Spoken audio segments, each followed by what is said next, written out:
Hello friends, this is Suman and welcome to electric classes. आज हम discuss करेंगे बिहार तकनीकी सेवा आयोग की तरफ से जो जूनियर इंजीनियर कनिष्ठ अभियंता इलेक्ट्रिकल की वैकेंसीज आई हैं उसके बारे में डिस्कस करेंगे। कितनी नंबर ऑफ़ वैकेंसीज़ हैं, क्या आपका ग्रेड पे होगा, क्या आपकी एजुकेशनल क्वालिफिकेशन यहाँ पे रिक्वायर्ड है, इसके अलावा जो है आपका ऑनलाइन अप्लीकेशन प्रोसेस क्या है, इसके अलावा आपका सिलेक्शन प्रोसेस क्या है, वो सारी चीज़ों के बारे में यहाँ पर डिस्कस करेंगे। तो पहले अपन स्टार्ट करते हैं यहाँ से। आपका जो रिक्रूटमेंट नोटिफिकेशन है वो आपका यहाँ पे निकला था 22/5/2023 को। उसके बाद जो है आपकी लास्ट डेट जो है आपकी 21/6/2023 है, यानी कि आप 21 मई तक जो है फॉर्म अप्लाई कर सकते हैं इसका।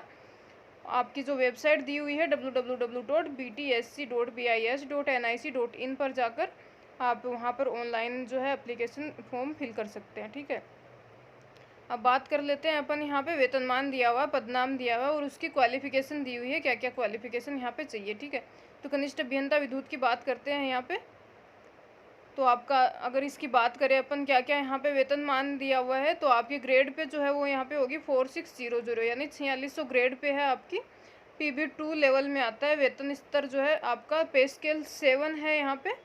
और इसके अलावा अपन एजुकेशनल क्वालिफिकेशन की अगर बात करते हैं, यहाँ पे क्या क्या अर्हताएँ आपकी दे रखी हैं। तो इसके अंदर आपको जो है डिप्लोमा, आपको अगर इलेक्ट्रिकल इंजीनियरिंग में आपने डिप्लोमा किया हुआ है तो आप इसके लिए अप्लाई कर सकते हैं।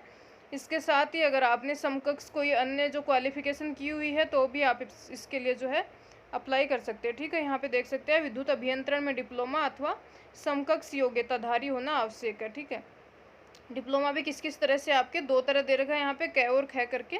अखिल भारतीय तकनीकी शिक्षा परिषद जो AICTC है दिल्ली से, उसके मान्यता प्राप्त जो इंस्टीट्यूट है उसके अंदर आपके पास जो है नॉन डिस्टेंस मोड के अंदर जो रेगुलर कोर्सेज होते हैं उसमें इलेक्ट्रिकल इंजीनियरिंग में आपने डिप्लोमा किया हो या फिर अन्य जो क्वालिफिकेशन होती है इसके सिमिलर वो आपने ले रखी हो, तो इसका यहाँ पे देख सकते हैं आप बीटेक या BE आपने किया हुआ है तो भी अप्लाई कर सकते हैं। इसके अलावा जो भी आपकी जो सिमिलर क्वालिफिकेशन है उसका जो यहाँ पे निर्धारण करेंगे तो वो आपका यहाँ पे विज्ञान और प्रौद्योगिकी विभाग जो बिहार का है उससे परामर्श करने के बाद ही यहाँ पे लिया जाएगा। ठीक है, ख दे रखा है यहाँ पे UGC एक्ट के प्रावधानों के अंतर्गत स्थापित यूनिवर्सिटी या फिर डीम्ड यूनिवर्सिटी से, या तो नॉन डिस्टेंस मोड में मतलब रेगुलर कोर्स में आपने इलेक्ट्रिकल इंजीनियरिंग में डिप्लोमा या फिर जो भी सिमिलर क्वालिफिकेशन है वो की हो, या फिर आपने यूनिवर्सिटी या फिर डीम्ड यूनिवर्सिटी से नॉन डिस्टेंस मोड में आपने डिप्लोमा लिया हो। ये आपकी यहाँ पे क्वालिफिकेशन, यानी कि जो जिन लोगों ने भी इलेक्ट्रिकल इंजीनियरिंग में डिप्लोमा लिया है वो तो इसके लिए अप्लाई कर ही सकते हैं। उसके साथ साथ किसी के पास समकक्ष जो अन्य क्वालिफिकेशन है वो भी अप्लाई कर सकते हैं। ठीक है, अब अगर बात करते हैं कितनी नंबर ऑफ वैकेंसी है किस किस डिपार्टमेंट में, तो आप यहाँ पे देख सकते हैं हर एक कैटेगरी वाइज यहाँ पे वैकेंसीज दी हुई हैं। SC ST OBC EWS और अनरिजर्व्ड के लिए। इसके अलावा आपका हॉरिजॉन्टल रिजर्वेशन भी दिया हुआ है। तो पहले बात करते हैं जल संसाधन विभाग बिहार पटना की। तो टोटल इसके अंदर जो है आप देख सकते हैं 26 + 9 नंबर ऑफ वैकेंसीज़ हैं। ठीक है, यानी कि 35 वैकेंसीज आपकी जल संसाधन विभाग पटना में है। ठीक है, दूसरा अगर बात करते हैं नगर विकास की, तो इसके अंदर आपके पास नगर विकास और आवास विभाग दे रखा है। तो आपके पास 50 + 17, ठीक है, तो ये आपकी हो जाएगी 67 नंबर ऑफ वैकेंसीज़ हैं यहाँ पे। इसके बाद अगर बात करते हैं पथ निर्माण विभाग की, तो यहाँ पे भी आप देख सकते हैं 14 नंबर ऑफ वैकेंसीज़ हैं आपकी टोटल। भवन निर्माण विभाग की बात करें तो 113 + 35 वैकेंसीज़ हैं। तो इस तरह से अगर टोटल बात करते हैं तो 199 + 65 वैकेंसीज़ है। ठीक है, अब इसके अंदर अलग अलग तरह से दे रखी है। एक तो आपका आप चेक कर सकते हैं टोटल, अगर वैकेंसीज़ की बात करते हैं तो ये आपकी टोटल वैकेंसी है 199 है और ये 65 है। किस किस तरह से दी हुई है वो यहाँ पे अपन बात करेंगे उसके बारे में।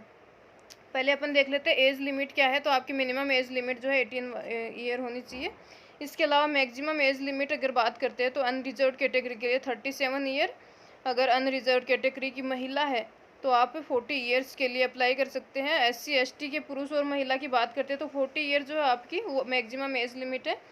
और इसके अलावा पिछड़ा वर्ग और मतलब OBC या EWS के लिए SC ST की बात करते हैं तो 42 ईयर जो है मैक्सिमम एज है, आप अप्लाई कर सकते हैं इसके अंदर। ठीक है, और जन्म तिथि के लिए आपको पता ही है कि यहाँ पे आपको जो है सर्टिफिकेट यहाँ पे सबमिट करना होता है। दिव्यांग कैटेगरी की बात करते हैं तो अधिकतम उम्र सीमा में 10 वर्षों की छूट जो है वो यहाँ पे प्रदान की जाती है। इसके अलावा अगर बात करते हैं अपन रिजर्वेशन की, तो रिजर्वेशन के लिए आपको पता है कि अगर किसी भी स्टेट की वैकेंसीज होती है तो उसी स्टेट के अंदर जो भी डोमिसाइल सर्टिफिकेट होता है लोगों का, उसके आधार पर जो है रिजर्वेशन दिया जाता है यहाँ पे। अदर स्टेट के लोगों को यहाँ पे रिजर्वेशन जो है मिलता नहीं है। तो बिहार के जो रहने वाले हैं वो आप SC ST OBC EWS के सर्टिफिकेट हैं आपके पास, तो यहाँ पे आरक्षण में आप जो है ले सकते हैं फ़ायदा। इसके अलावा दे रखा है केवल जाति प्रमाण पत्र के आधार पर पिछड़ा और अत्यंत पिछड़ा वर्ग के उम्मीदवारों को आरक्षण का लाभ दे नहीं होगा। पिछड़ा और अत्यंत पिछड़ा वर्ग के सदस्यों हेतु क्रीमी लेयर रहित प्रमाण पत्र संलग्न करना अनिवार्य है। ठीक है, क्रीमी लेयर के बिना जो नॉन क्रीमी लेयर जो होता है OBC की बात करते हैं तो OBC NCL का जो सर्टिफिकेट होता है, इसी तरह EWS की बात करें तो उसमें भी NCL का जो सर्टिफिकेट है उसके अलावा कोई और सर्टिफिकेट यहाँ पे मान्य नहीं होगा, उन्हीं को रिजर्वेशन दिया जाएगा। रिजर्वेशन किस किस तरह से है तो यहाँ पे SC ST OBC को EBC है, यहाँ पे पिछड़ा वर्ग BC है, EWS है, और पिछड़े वर्ग की महिलाओं के लिए भी रिजर्वेशन है WBC। ठीक है, इसके बाद अगर बात करते हैं अपन कि एजुकेशन जो आपका एप्लीकेशन फ़ी क्या है, यहाँ पे आवेदन शुल्क की बात करते हैं तो सामान्य वर्ग, पिछड़ा या अत्यंत पिछड़ा वर्ग जो है या फिर EWS है उसके लिए 600 रुपीज़ यहाँ पे निर्धारित आवेदन शुल्क है। SC ST की बात करते हैं जो बिहार स्टेट के रहने वाले हैं उनके लिए 150 रुपये आपके आवेदन शुल्क है। SC ST वर्ग की महिलाएं जो है या फिर अनारक्षित वर्ग की जो महिलाएं भी हैं बिहार स्टेट की रहने वाली है उनके लिए भी 150 है। और राज्य के बाहर के उम्मीदवार चाहे वो किसी भी वर्ग के पुरुष और महिला हैं तो उनके लिए जो अनरिजर्व्ड या फिर OBC की तरह 600 यहाँ पे एप्लीकेशन फॉर्म है आपकी। ठीक है, इसके बाद बात करते हैं आपकी सिलेक्शन प्रोसेस क्या है, चयन की प्रक्रिया की बात करेंगे। तो चयन की प्रक्रिया के लिए आपके यहाँ पे प्रतियोगी परीक्षा जो है आयोजित कराई जाएगी, उसके अंदर जो आपको मार्क्स मिलेंगे उसके बेसिस पे, इसके साथ ही संविदा के बेसिस पे भी जो मार्क्स आपको मिलेंगे उसकी गणना की जाएगी और फिर आपके फाइनल मार्क्स यहाँ पे डिसाइड किए जाएंगे। यानी आप जो रिटर्न टेस्ट जो CBT होगा कंप्यूटर बेस्ड टेस्ट, उसके अंदर जो आपके मार्क्स आते हैं उसके साथ ही अगर आपने कॉन्ट्रैक्ट बेसिस पे संविदा बेसिस पे किसी जगह काम किया हुआ है तो उसके अंदर आपको ईयर वाइज जो मार्क्स हैं वो ऐड होंगे और उसके हिसाब से आपकी कैलकुलेशन करके और वो आपके जो एग्ज़ाम जो आपने रिटर्न टेस्ट दिया है उसमें जो मार्क्स आएंगे उसमें ऐड हो जाएंगे और उसी के बाद फाइनल मार्क्स यहाँ पे बनेंगे आपके। ठीक है, संविदा की बात करते हैं तो आपके संविदा के आधार पे आपने कहाँ काम किया हुआ हो, तो अगर कनिष्ठ अभियंता या समान पद पे कार्य किया हो तो वो सिर्फ बिहार स्टेट जो बिहार गवर्नमेंट है उसके अंदर जो भी आपका बोर्ड निगम जो भी आता है उसके अंदर आपने काम किया तभी मान्य होगा। इसके अलावा बिहार राज्य के अंदर जो भी सेंट्रल गवर्नमेंट के जो भी निगम बोर्ड या फिर जो भी आपके स्वायत्त शासी निकाय होते हैं उसके अंदर अगर आपने काम किया है तो मान्य होगा। इसके साथ ही दे रखा संविदा के आधार पर कनिष्ठ अभियंता ऐसे अनिक के पद पर कार्य करने का अनुभव रखने वाले अभ्यर्थी जो इस संवर्ग में भर्ती की अर्हता पूरी करते हैं को चयन में अतिरिक्त अंक देकर अधिमान्यता दी जाएगी। ठीक है, इसके साथ ही दिया हुआ है संविदा के आधार पर कार्यकाल का निश्चय जो है किस तरह से किया जाएगा, वो आपका जो वेतन भुगतान प्रमाण पत्र है वो आपको संलग्न करना पड़ेगा, यहाँ पे दिया हुआ है तो आपको सबमिट करना पड़ेगा। उसके हिसाब से आपके जो एक्सपीरियंस है वर्क एक्सपीरियंस उसकी जो है गणना की जाएगी और कब तक की जाएगी, वो 22/5/2023 यानी 22 जो मई है आपका उस वहाँ तक जो है आपकी यहाँ पे जो आपका वर्क एक्सपीरियंस है कितने साल का है कितने महीने का है उसकी जो कैलकुलेशन की जाएगी वो आपकी 22 मई 2023 तक की जाएगी। ठीक है, इसके साथ ही आप देख सकते हैं कि कितने चरणों में जो आपका एग्ज़ाम होगा। तो पहला आपका CBT टेस्ट होगा, 2 घंटे का एग्ज़ाम होगा, टोटल 100 मार्क्स होंगे और MCQ क्वेश्चन होंगे। ठीक है, इसमें बात करते हैं तो 100 क्वेश्चंस में 80 क्वेश्चन जो होंगे वो आपके जो स्ट्रीम है क्वालिफिकेशन की उसमें से होंगे, 20 क्वेश्चन जो है जनरल नॉलेज के होंगे। एग्ज़ाम पेपर जो है आपका हिंदी और इंग्लिश दोनों भाषाओं में होगा। इसके साथ ही आपका जो टेक्निकल फील्ड का जो पेपर है आपका उसका जो सिलेबस है वो डिप्लोमा ऑफ इलेक्ट्रिकल इंजीनियरिंग का सिलेबस है उसी के अकॉर्डिंग होगा और जो अदर 20 क्वेश्चंस जो होंगे आपके जनरल नॉलेज के वो आपके करंट अफेयर्स या फिर GK से पूछे जाएंगे। ठीक है, अगर बहुत सारे एप्लीकेशन यहाँ पे आते हैं तो अलग अलग पारियों में जो परीक्षा आपकी आयोजित कराई जाएगी उसके बाद नॉर्मलाइजेशन प्रक्रिया को अपनाते हुए आपका जो रिजल्ट तैयार करा जाएगा। जो गलत क्वेश्चन करते हैं तो आपके लिए यहाँ पे नेगेटिव मार्किंग है 0.25, अगर सही क्वेश्चन है तो 1 अंक यहाँ पे आपको दिया जाएगा। इसके साथ ही दूसरा चरण जो है वो आपके लिए यहाँ पे है, तो पहला आप नॉर्मलाइजेशन से आपके मार्क्स मिलेंगे उसके बाद आप सेकंड जो फेज़ होगा उसके अंदर जाएंगे। सेकंड फेज़ में जाने से पहले क्या होगा, जो आपने CBT दिया है उसके अंदर भी हर एक जो कैटेगरी है उसके लिए मिनिमम पासिंग मार्क्स है। अगर मिनिमम पासिंग मार्क्स से कम आपके मार्क्स है तो आप वहाँ पे एलिजिबल नहीं होंगे। सेकेंड स्टेज की बात करते हैं तो आपके जो सीबीटी टेस्ट था उसके अंदर आपने जो मार्क्स प्राप्त किए हैं उसका 70% मार्क्स यहाँ पे निकालेंगे।